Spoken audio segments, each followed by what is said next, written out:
Have you ever hated someone so much that the only thing you would want to do is to put them through misery and pain?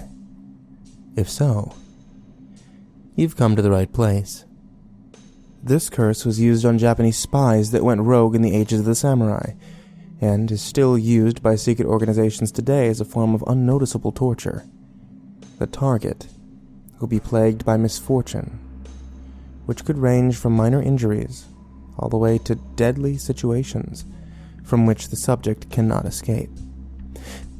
This was also used by the Indians after the technique was discovered in the late 1800s. It is important not to speak about what you have done to anyone. Otherwise, the curse will have the opposite effect. This happens for reasons unknown, since its creation was originally used for wooden keys of that era, but was modified by the aforementioned secret organizations in the late 1900s to affect metal keys. To begin, you'll need one of the subject's keys.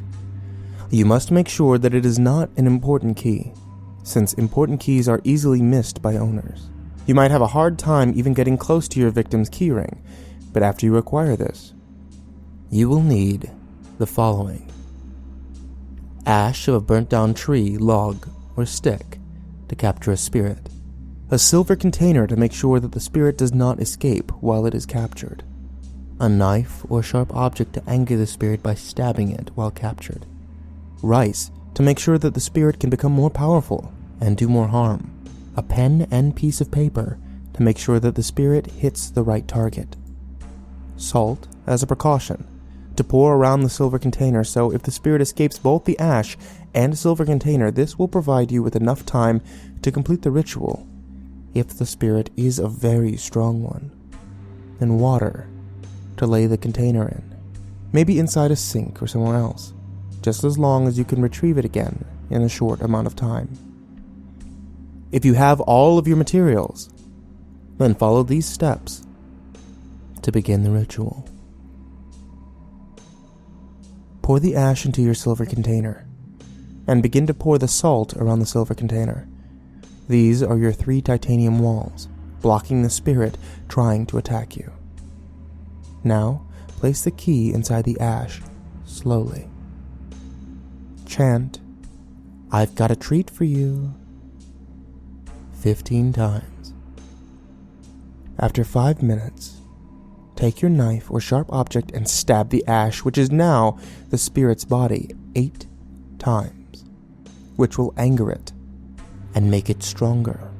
Now pour the rice into the silver container. This will cause the curse effects to become much stronger.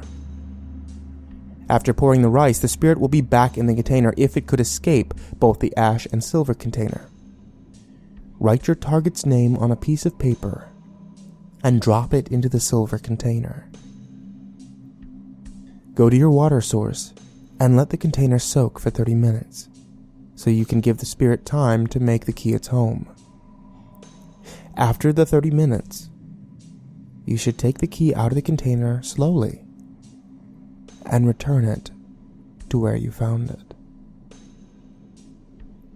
Be warned, if the target dies, the spirit will come for you. So cover all openings of your house with salt. Otherwise, you might see the same key appear in your house, offering you the same fate.